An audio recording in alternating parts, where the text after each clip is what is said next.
Okay, welcome everyone. Welcome to the top content mistakes you're making and how to fix them. This is with Content Bacon. It's 2 o'clock. We're going to give everyone another 30 seconds to log in.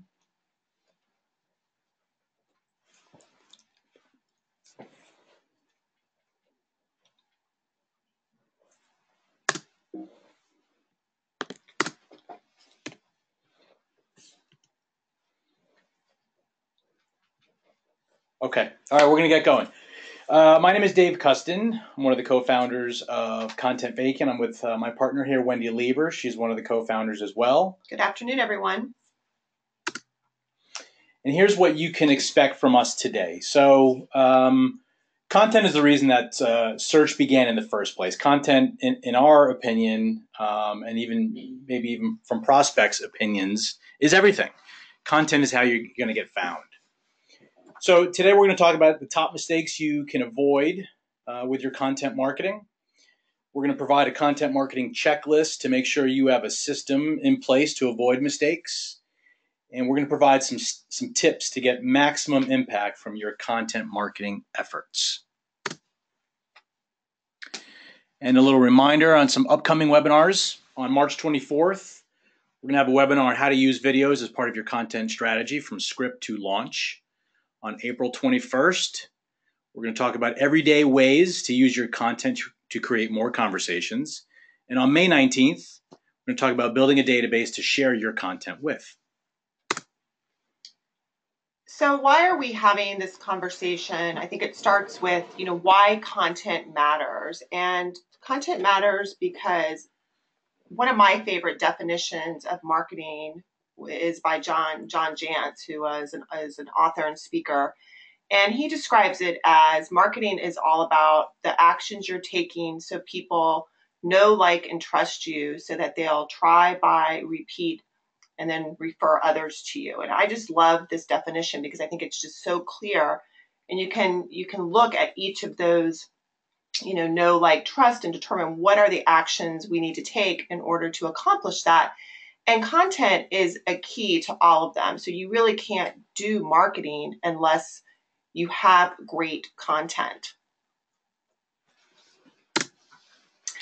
And this quote is from my awesome partner, Dave, and I think it's just really so accurate. It's easy to feel connected to a brand and company after hearing their story. And it's true, once you understand, if any of you are familiar with Simon Sinek and his whole, start with why, it's really so important to share your story with your community. And the way you share your story is through content, but it is what creates connections and it creates opportunities for conversation. So this is why we're doing what we're doing. This is why, we're having this webinar, is because we want to share, our story, our passion about content with you all, and create more opportunities for relationships. And so, the word content, it seems pretty self-explanatory what it is, except it gets used so much. Sometimes it's, we don't know what it is. So we just want to get really clear what we mean by content. And these are some of the forms. So it's blogs, it's articles, it's white papers, it's ebooks, it's what you put on your social media, it's what you send out through your email distribution, it's videos, it's infographics, it's podcasts, it's webinars. I'm sure there's other things we could think of, but that's what content is.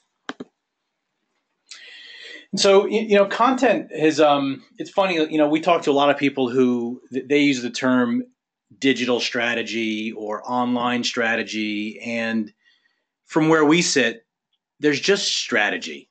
And more specifically, it's just marketing strategy. It may take place in different places. It may show up in different places. But, the last half a dozen years is really the marketing space or the marketing language and nomenclature has gone through a change. And content is what maybe hasn't gone through a change is content, meaning it's always been important. It will remain to be important. And it shows up everywhere. It's not just online or offline or digital or in print. It's everywhere and it's part of everything. So I think one of the things we just want to make sure is that, what kind of where everyone's coming from to get the most out of this webinar. So we're going to be actually sharing for to you what's been happening with us and mistakes that we're seeing, experiences that we're having. So none of this is theoretical. This is all happening. And this webinar is not about educating you on content marketing or trying to convince you that you need to do content marketing. We're assuming that you're already there, that you've already a believer that you need to create consistent content. If you're not there, we have other webinars we've done. One of the first webinars we did is called Your Marketing is Doomed If You Aren't Doing These 4 Things. It's on our website. That's a great one to educate you on why content matters. But this one is really going to be about mistakes. So if you're already a believer in content and want to learn, you're in the right place. Yep. And so just a reminder, before we get to the end or right at the end, we're going to take some questions. So as we go through these slides, have a piece of paper close by, jot down some questions, because we will take them in the end. So mistake number 1 is pretty obvious. It's not doing anything. And again, it kind of seems like in today's day and age that companies that are doing, that are not doing anything are really just not current. So I think sometimes companies think we might encounter customers that think, oh, well, this doesn't apply to me. I'm in a B2B industry, it doesn't apply to me. Or, maybe I'm in a government industry and it doesn't apply to me. It applies to every company. Every company is a publisher today. And so I think the solution to overcome this mistake is to realize if you don't own your message, your competition will. And it doesn't have to be overwhelming. It can be. And I think that's a big reason why a lot of companies don't do anything, is it can appear overwhelming. You start to hear about all these social media channels and all these different things you should be doing. And it's like, oh my gosh, I can barely keep up with what I'm doing now. But if you pick one area a week and just do, make incremental steps, you will start to see an impact. And, one of our favorite sayings is what gets outsourced gets done. So if it's not something that you can do, outsource it and get it done. Okay. So mistake number 2, expecting immediate results. So Wendy works with our customers in a little bit of a different capacity than I do. Wendy works, more closely on the product side of things with our editor and our customers. I'm more on the brand side and marketing and sales. And so I'm going to ask Wendy a couple of questions as we go through these mistakes, and as she sees them directly with our customers. So, talk a little bit about expecting immediate results. What's that like? What do you see a lot of with our customers? Yeah, so even today, someone on our team was speaking to a customer. One of the first questions they asked was, okay, if I invest in content, how quickly will I see results? And I think it's just a really common mistake to think that all of a sudden you're going to start blogging, start being active on your social media, and the phone is going to ring.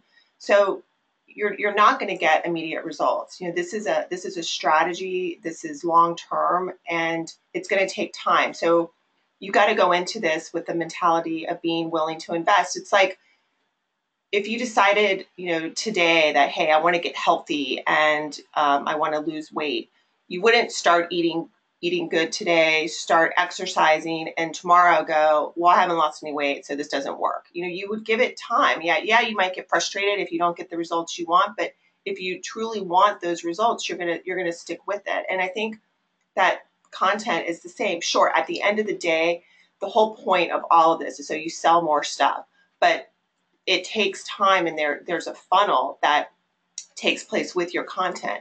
You can't do anything without it. So you can't even create a sales funnel strategy if you don't have good content. And I think the other thing to think about is results come in various forms. I was having a conversation with a customer the other day who was expressing, well, I haven't seen any results. And we looked, and the results were, well, your website traffic has increased. You're getting all kinds. She used a LinkedIn publishing strategy as her main social media, and she was getting all kinds of comments and interaction on her published post. Sure, some were from people that want to sell her something, but they were still opportunities for interaction.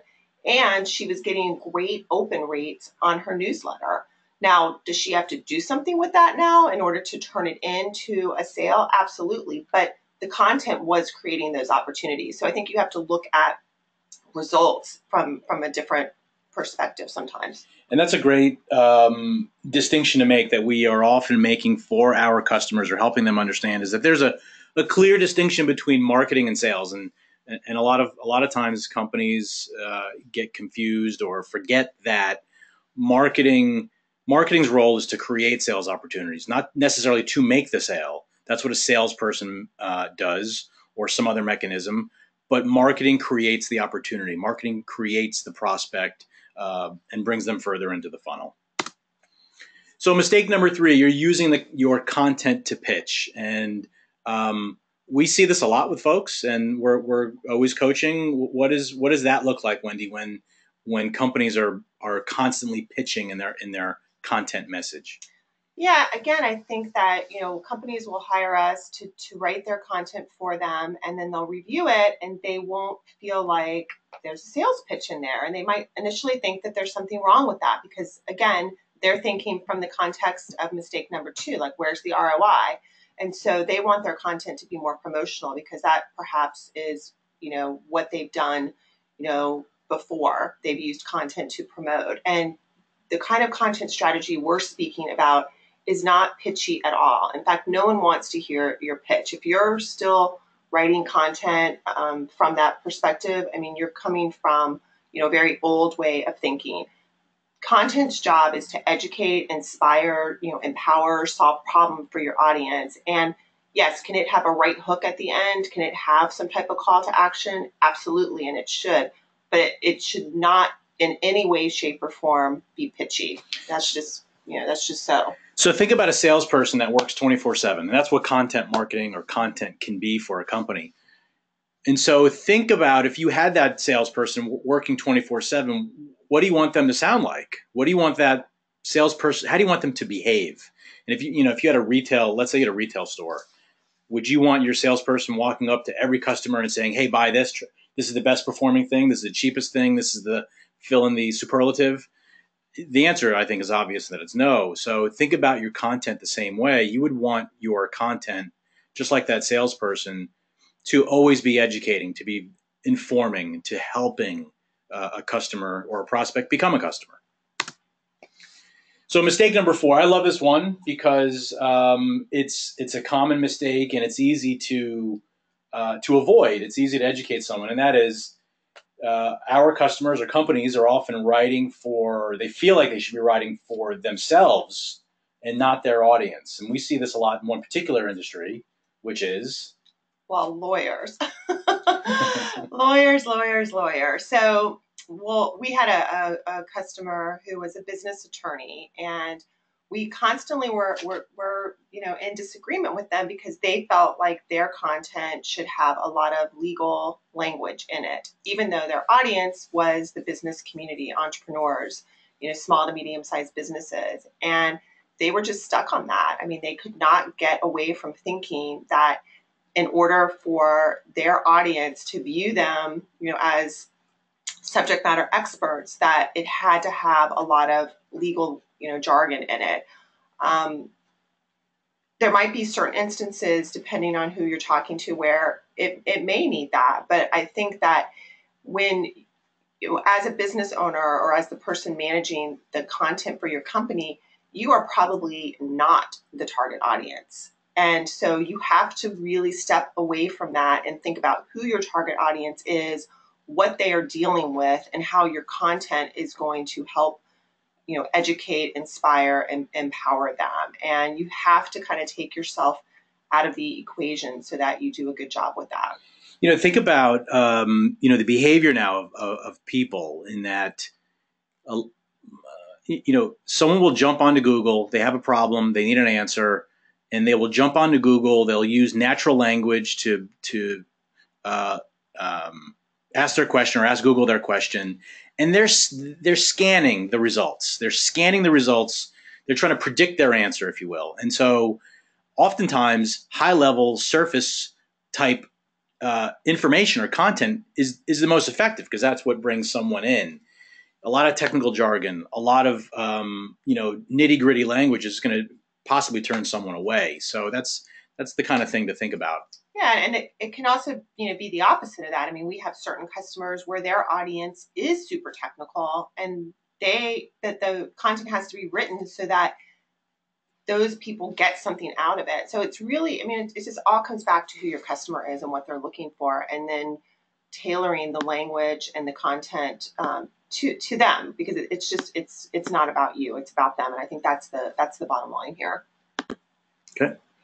So mistake number 5, and this is something that I have suffered from in my business life many times, and that is wanting something to be perfect before the world sees it. And Wendy, is that practical?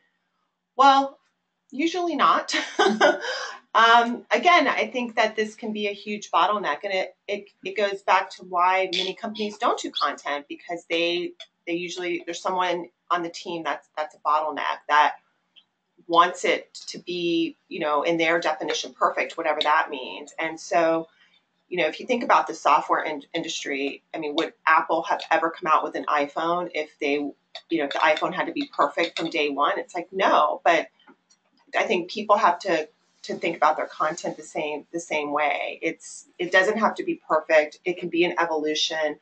If you are working, with an outsourced provider, you want to trust them. Sometimes everyone wants to put their touch on it, and they don't feel like they've added value unless they, put their final touch on it. And those things, might be great and add value, but if it gets in the way, then it's probably not a good strategy to have. So, we have a big belief around here: make it bad, make it better, and that it works. And we certainly don't mean that articles should have grammatical or typos or those kinds of errors, but it doesn't need to be perfect in every other way. Yeah, exactly. Okay. Okay, mistake number 6. This is the superhero entrepreneur who tries to do everything. And Wendy and I, we come to this business from other businesses that we've run, and we have a way of being now where we're building the machine that builds the machine. We don't have to do all the content ourselves. We don't have to do everything ourselves. And so, what do some business owners or entrepreneurs or marketing leaders make that mistake they make where they try to do everything on their own? Yeah, I mean, this has been a big aha for us internally, but I can think of, again, a specific instance with the customer where she hired us to write her content, and just could never really let us do it because she felt like no one could do it as good as her. Which goes back to number 5, correct, making it perfect. Correct. So, but because she was building a business, she didn't really have the time to do it. So of course it just never got done. So all these, some, relate to each other in some way, shape, or form. But I think that you've just got to get clear on where the best and highest use of your time is. And if it's writing content, then go for it. Write content, get it done, get it out there, and more power to you. If it's not, if it's, hiring people, managing people, developing a culture, developing leads, then figure out another solution. Either, assign it to someone else on your team, outsource it. And, just goes back to done is better than perfect. Don't let these things be bottlenecks, because, the time is going by anyway. So if you're not doing these things on a consistent basis, you'll get, to another end of the year. It feels like we're still, somewhat in the beginning of the year. The whole, 2016 is still this amazing possibility for us to do all these things that we didn't get done last year. So you have to actually get them done. And if you are putting stuff on your list to do and it's not getting done, then you have to figure out another solution. Because again, to me, this is not like, would be nice to do. This is 2016. If you're in business, this is like, you got to have this stuff. It's not an option. It's the things that we're talking about are necessary fundamentals for businesses in 2016.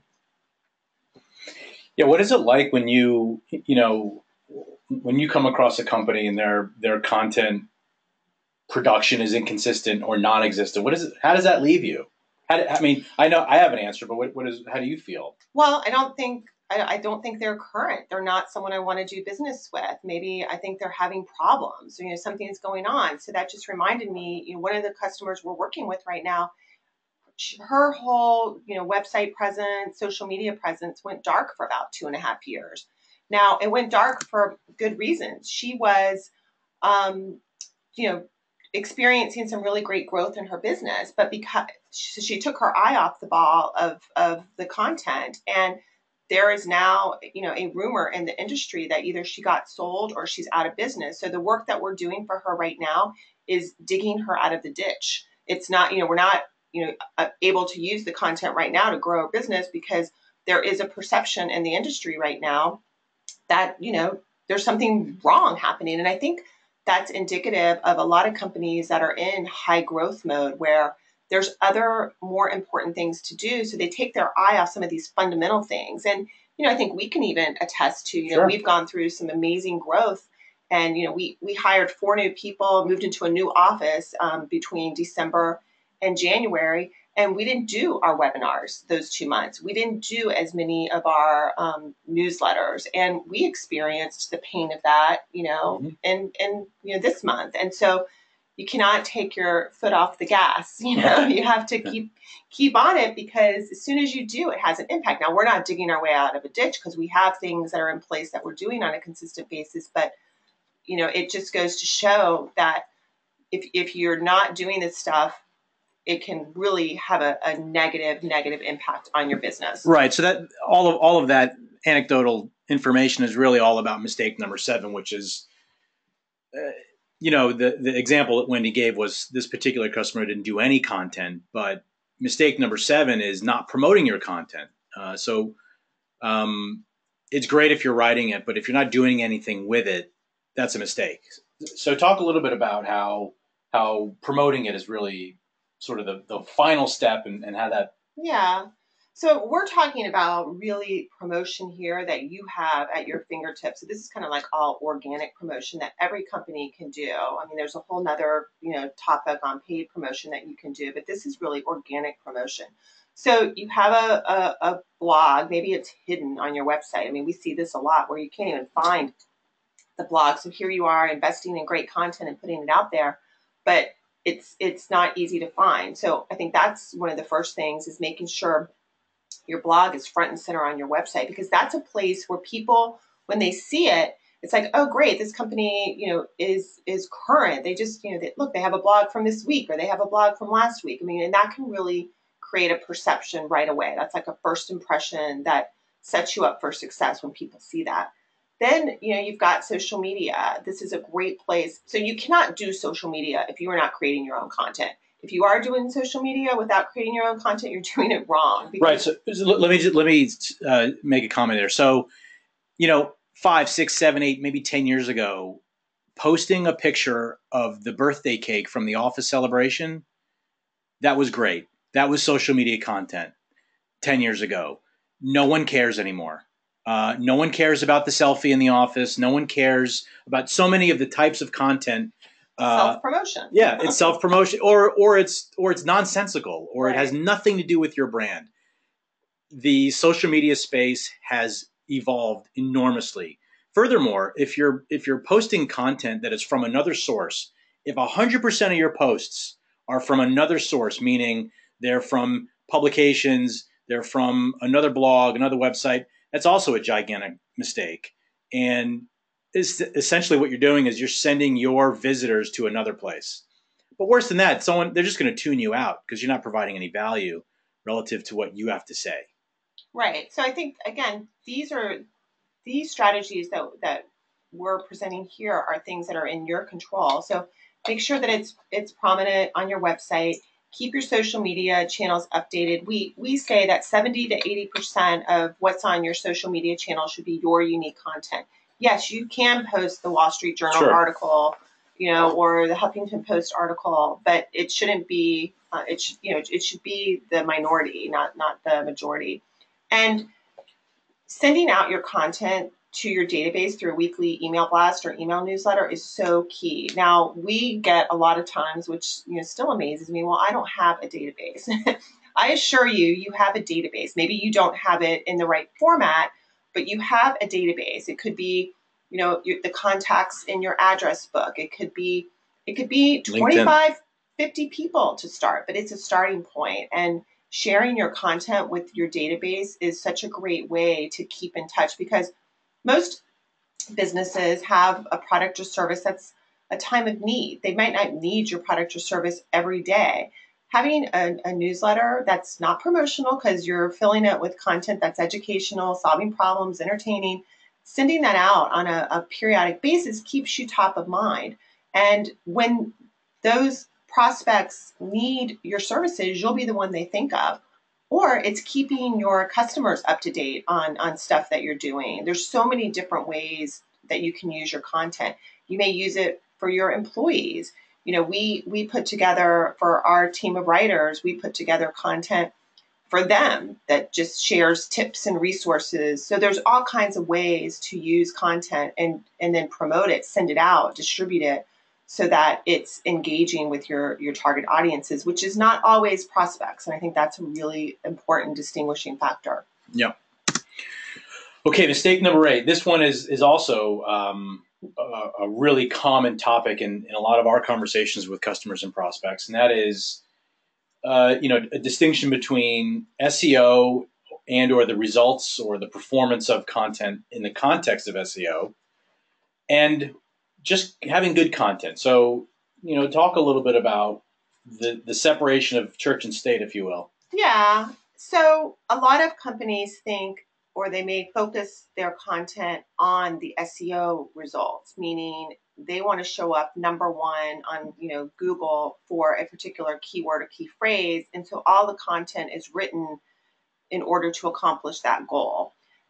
We don't subscribe to that. We write for human beings first and search engines second. And yes, we believe that there are best practices on how you optimize your content to ensure that it will get picked up by the search engine. So if someone is searching for, 8 tips or, tips for writing good content or how to put together a content strategy, they will find that, but it's not for the search engines only. And I think a way to think about this that will resonate is if you are writing for search engines, if someone does find your content and they actually read it, they're going to be so unimpressed that it's not going to actually serve you anyway, because they're going to know right away that you're writing for search engines. And I think it's also kind of disingenuous. Like if you really care about your audience and you really are writing to educate, inspire, the content, that should be the first and what comes through in the content. The fact that it's search engine optimized is just kind of like a tactic, and it's a given. But if you're talking about content from an SEO perspective today, you're just very outdated, because it's not how the search engines work anymore. Yes, 10 years ago you could trick the search engines, but today it doesn't work that way. I mean, Google in particular is interested in content that really does solve a problem, content that's really legitimate. And so if you're doing it any other way, or that's your primary goal, then you're missing a big opportunity. Okay, mistake number 9, which is not investing enough in your content marketing.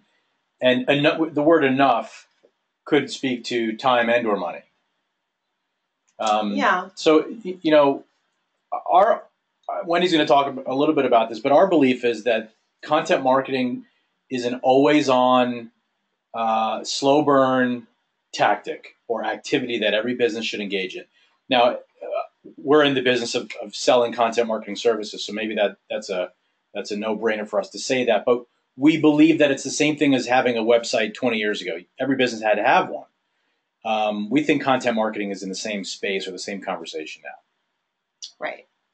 So I think I was listening to a YouTube video. I was watching a YouTube video from Gary Vaynerchuk, and he made a couple of statements around this that I thought was really relevant. He said, more than likely, if we were to look at your marketing budget and where you're spending your dollars, it's a good chance that 40 to 60% of that is just going right in the garbage. Because again, so many companies are using old style thinking and are investing money in areas that just don't work anymore. Not where people are, hanging out or responding to, i.e. if you're investing any money in print ads, it's like throwing dollars away. So I think that investing enough in content marketing, one, from an education standpoint, is key. Like really, getting clear on what it is and what works for today's customers is super important. And then, spending appropriately, which the most effective content marketers spend an average of 30% on their marketing budget.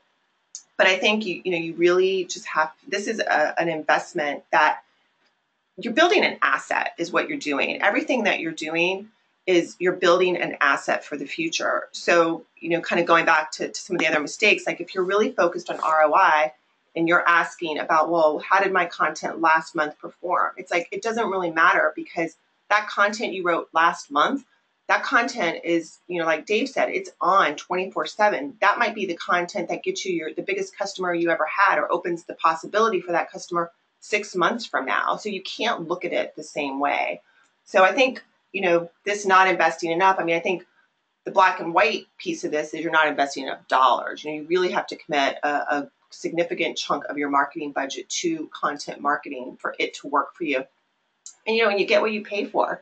If you're skimping on this or, it's not getting the attention it deserves or you're investing in, maybe cheap resources, well, that's going to eventually show through. You mean an article that you purchase on Fiverr is probably not a good quality article? It's probably not, no. Or Odesk or Elance? Yeah, if you're paying, $20, $30 for an article, it's, not to say that there might not be the ability for those to be good, but they're probably not going to be at the level that you need them to be to really have your brand voice. Because remember, that's what this is. This is your story. So if you want to, short sell your story, then yeah, that could be a tactic that works for you. But otherwise, invest. Right.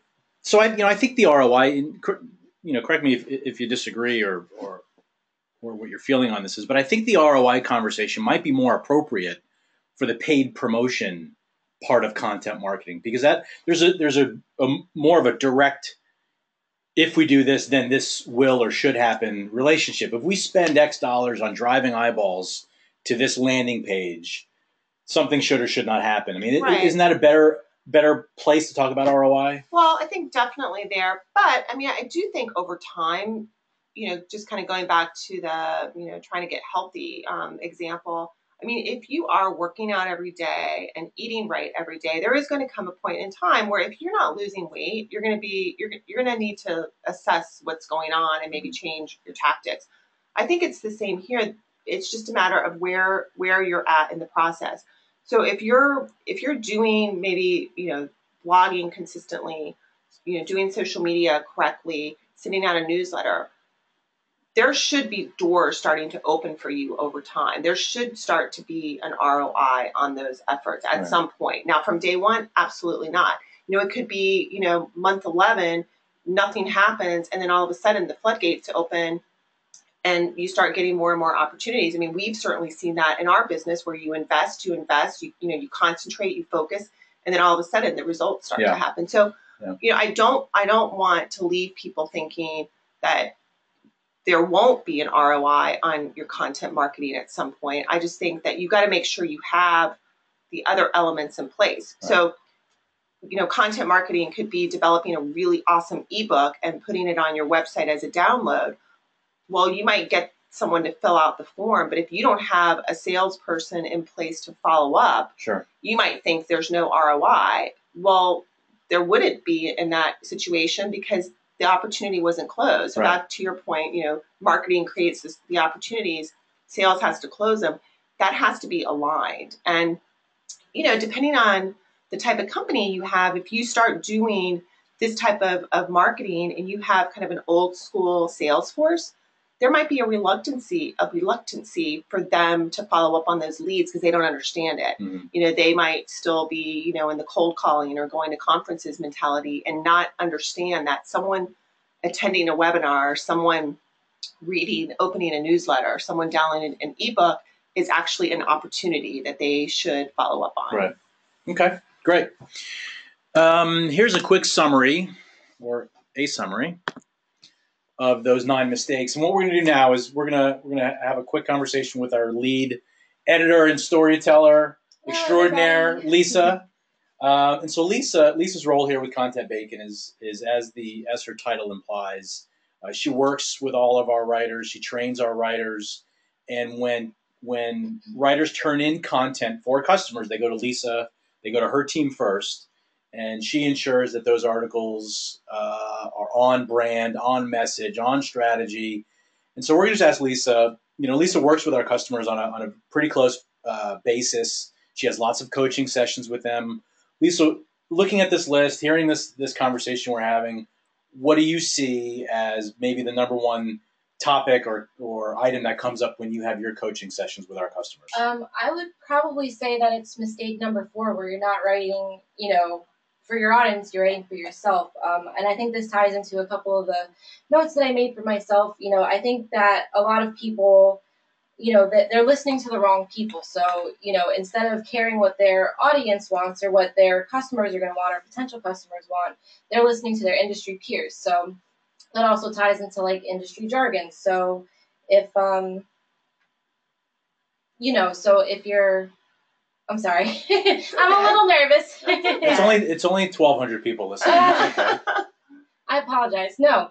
So, a lot of customers come in and they're like, oh, well, someone, saw this thing and they said it was, it sounded ignorant or something like that. And I think the important thing to remember is that, you are writing for your audience. And those are the people who are going to appreciate it, because when you really infuse things with the industry jargon and all that kind of stuff, you're talking to a different group of people. So when you're able to simplify that and break it down, you're going to be the one person that they can go to actually find that information. So instead of, they might sift through 100 other articles looking for that one answer that nobody's really honing in on, and you're going to be that one person that does that because you're not using the same language and you're not doing that same thing. And right. And I think that's so important. Yeah, no, I think that's really key. And I can think of some of the conversations we've had with customers where maybe someone internally in the organization is, kind of reviewing our content with their filter, and they think, right, oh, it doesn't have enough of this or that, because they're viewing it from their filter, because that's the jargon that they use. I mean, it's like we have our own language internally that if we wrote for ourselves would be completely different than if we're writing for, the type of customer that we want to educate. So I think that's so key, and I can think of examples, with our conversations where that's been the issue. So would you say that, one of the ways to avoid that is get to know your audience, talk to them, set up feedback mechanisms where you can actually hear what they're saying. If you have a sales team, talk to your sales team. See what kind of questions people have. What are they asking? If there's a question that keeps coming up, that's an amazing starting point for your content. That's the jumping off place where you want to start. And then I think another thing that I notice is that people don't repurpose their content, or they don't know how, or they don't know that they should. They think they've got the blog, they've got the articles, and that's all they need. They're all set. But that's really just, again, that's the jumping off place. Not everyone digests information the same way. So can you take this blog? Can you make it a video? Would it make sense to make an infographic? Because there are a lot of numbers in there. Would that make it easier to digest? Is your target audience really busy people? Are they always running around? Instead of writing a blog, you could take that blog and turn it into a podcast that they can listen to in the car, or while they're exercising or anything like that. So I think repurposing content is another thing. Not everything has to be from scratch. You can take what you've built and use it in different ways, and that's going to save time and, get your message out in many different ways and, attract many different people, because not everyone is looking for the same kind of content. Okay, awesome. Thank you, Lisa. That's great. Okay, so here, as we promised at the beginning of the webinar, a content checklist. And we're going to send this webinar out, so we're not going to read all of these to you and discuss every point, in granular detail. But quickly, Wendy, why don't you go through this and just pick out some of the really key parts of the content checklist and the content audit. Yeah, so I wanted to give you all some actual action items that you can take from today and say, okay, we just, listened to this webinar, but what can you really do with it? How can you apply it to your business today and really, make a difference in your company? So I think one of the first things to do is a content audit. And this is, just as simple as defining your current content channels, kind of what's available to you right now. And it might be, you might have what your current channels are and kind of what you want, but defining those. And what we mean by that is, if you have a website, is there a blog on it currently? Like, what do you currently have? Maybe you've got a blog, a newsletter mechanism, and Facebook. If that's what you have to start with, then that's what you have to start with. And then determine how you'll use each channel. So some customers may use their social media for a combination of things. Some social media gets used for customer feedback. Some social media channels get used purely for information distribution. So I think that defining how you'll use each channel, defining your target audiences. Now, again, I want to make the emphasis on audiences, because it's not just prospects, it's your customers, your current customers. What kind of content do you want to create for them? What are you currently doing? If you're not speaking to your current customers right now, again, it's a missed opportunity. Referral sources. And so each of your target audience might have a different content strategy. Defining the type of content you'll create for each. Maybe you're going to create videos for your, customers, and you're going to create, webinars for your prospects. So really kind of defining the type of content. And then assigning an owner. There's got to be one person within the organization that's the champion that gets all of this. So not, the admin, someone that's got the time, and this is so important. It's got to be, it's usually at a very high level. The champion of this has got to usually be your head of marketing or the CEO. It's not a lower level position. It's too important not to be. That could have been one of our other mistakes, right? Totally. We often run into, or sometimes run into, an organization where, and not to beat up on admins and not to say that admins don't have an important job, but having an admin review an article for some complex subject matter, it often falls down there, and that's that. Yeah, that's they don't understand. Right. They're not at that level yet. Now, could they be groomed into that? Certainly, but you want someone at a high level that understands the big picture, because what we're talking about here is big picture strategy. Then developing a 90-day plan. Now, some people might say you should go ahead and develop your whole year plan. We kind of just subscribe to 90 days because, one, it's just much more manageable, and you have a much higher probability of executing it when it's 90 days. Implementing the plan, which means writing, posting, sharing, and then rinse and repeat. And then as far as once you are creating content, I think these are some questions that I would ask for every piece of content you create. Does it add value to your target audience? Again, we've said this, content should solve a problem. It should educate, entertain, delight, enhance their life in some way. Is it searchable? Does it include the right title, subtitle, keyword strategy? Have you thought through that? Is it shareable? Is it so good people want to like it, share it, repost it? Is it written in your brand voice or tone? And again, this is distinct from possibly your voice and tone and what you want to read. It's your brand's voice and tone, and that might be different depending on what role you have in the company. Is it visually pleasing? Is it, and again, this visually pleasing is subjective based on your audience. Some of our more technical clients, their readers love block copy and really just tons of copy versus other audiences, might just really like bullets and visuals. So I think you have to, again, by understanding your audience, you'll know what's visually pleasing. And does it have a call to action? Does it have a right hook? Does it have a way for them to take a next step? Okay, that's great. It. Awesome. Very, very valuable, I think. Okay, so questions. Hopefully you guys have some questions. Okay, yep, here we go. So one question here is, where do you find good writers, and can you use a resource like Fiverr, et cetera? So I'm going to let Wendy answer the first part, but I already sort of addressed the second part when I goofed on Fiverr. I think Fiverr is great for a lot of things. I'm not so sure it's great for finding writers. But like Wendy said, you get what you pay for. You spend $5 or $10 on an article, you're going to get something worth $5 or $10. Yeah. So I think that where you find good writers is, you can either outsource to a company that is in the business of hiring and training professional writers, or you can advertise for a writing position and see samples and either, contract with that person on a freelance basis or possibly hire that person as part of your team. I mean, Lisa, any thoughts on where to find good writers? I mean, it's aside from Content Bacon, of course. Of course. Yeah, I mean, there's a couple services out there. Like there's Text Broker, which we've used in the past. I don't know if I would recommend that. I feel like that might be more of an instance like Fiverr, where you get what you pay for. But those things do exist. There's Elance, there's Odesk, and that would be to find maybe freelancers.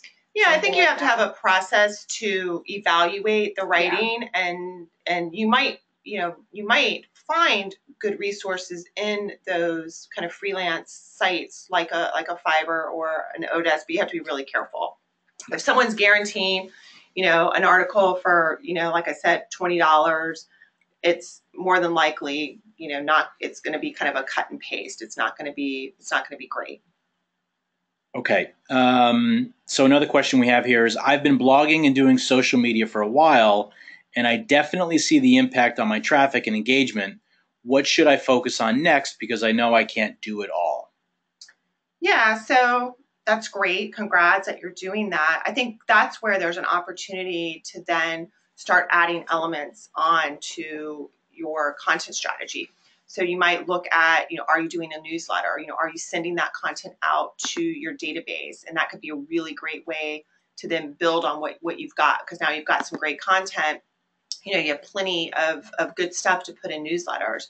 You could also kind of take a look at your website. Do you have a good lead hook? And what we mean by that is there's something on your website that if a prospect, came to your website, something that would compel them to maybe exchange their name and email for whatever you're giving them. It could be an ebook, it could be access to a video. So I think that those are kind of two obvious things that I would say you'd want to look at. You might want to even build out some landing pages to drive people to those, especially if you've got good engagement on your social media. You could then, provide links to those ebooks on your social media to get your social media audience to now engage with you and provide their information so you can actually take the conversation to the next level.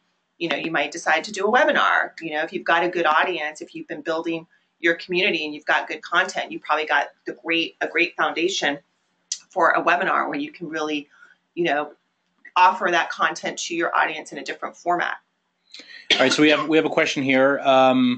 From an SEO perspective, are there any issues in taking a piece of written content and sharing the same thing across multiple platforms that fit the content, i.e. Facebook, Google+, and LinkedIn as an example? So if I understand the question correctly, Tyler, you're asking, is there an issue with maybe copying and pasting the same content in all those places? So you couldn't really post a complete article on Facebook. Okay, more or less, yes. So you can reference that article. For us, if an article exists on a blog and you want to promote that article across all of those platforms, ideally you would use different language for each of those platforms. Right, but not because of SEO. Right. It has nothing to do with SEO. So there's no SEO penalty for that. You can post the same thing on all of those platforms and there's no SEO penalty. The reason we're saying that is because it wouldn't make sense for those audiences, because people are on Twitter in a different frame of mind than they are when they're on LinkedIn. That's one reason, is you want to make your, lead in to the article, you want to make it native to the platform. That's how we refer to it. The other thing is, I typically, if I follow someone, I follow them on multiple platforms. So I might be on their LinkedIn as well as their Twitter, as well as their Facebook. I find it so annoying when they post a new blog and I get that notification exactly the same on all channels. It causes me to not, to think that they don't know what they're doing, because they should know that. They should know that that's not what you do. So even if you stagger the timing would be better than, posting it the same way. But we highly recommend that you make your social media post native to the platform. Right. But just to get a little clearer on this, okay, hang on, Tyler. What if the blog content applies to all? That's fine. People travel in different circles online. I may follow you on Twitter, but not on Facebook.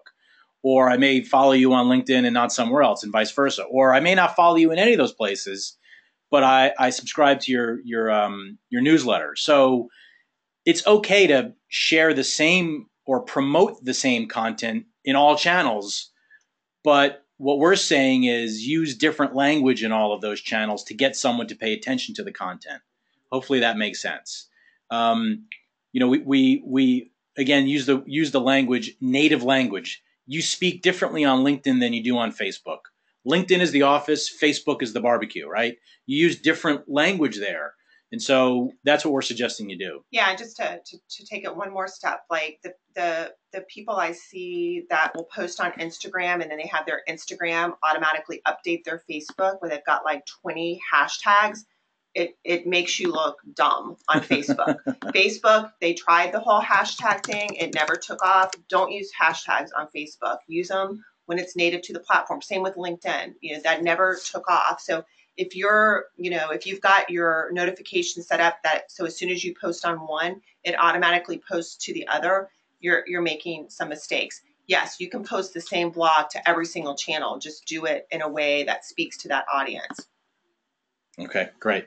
So we're getting close to the end of the hour here. Thank you all for your time. Just a quick note about us and what we do.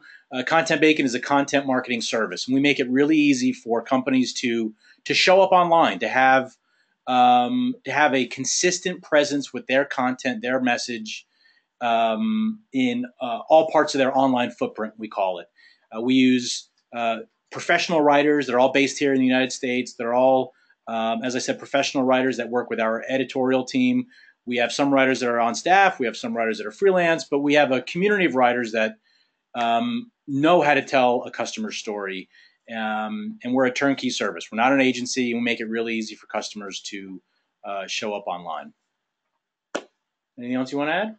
No, just thank you for joining us. I know it takes something to sit through a webinar. I hope what we provided was valuable and that you have one or two, hopefully more takeaways. Dave and I love this topic and would be happy to talk to you more about it. We'd be happy to, do a content audit for you and, just give you some feedback. Our goal is to educate you so, you can go out and do great content. Yeah. So on that note, our email address, that'll reach both Wendy and I. Feel free to email us with any questions. We're always happy to get on a call, talk about whatever you're doing or planning on doing. That conversation will be a helpful, informative conversation, and we would love to hear from you. And thank you for joining us, and we'll see you on the next one. And we'll be sending out this webinar as an archive, so don't worry if you miss something. See you on the next one.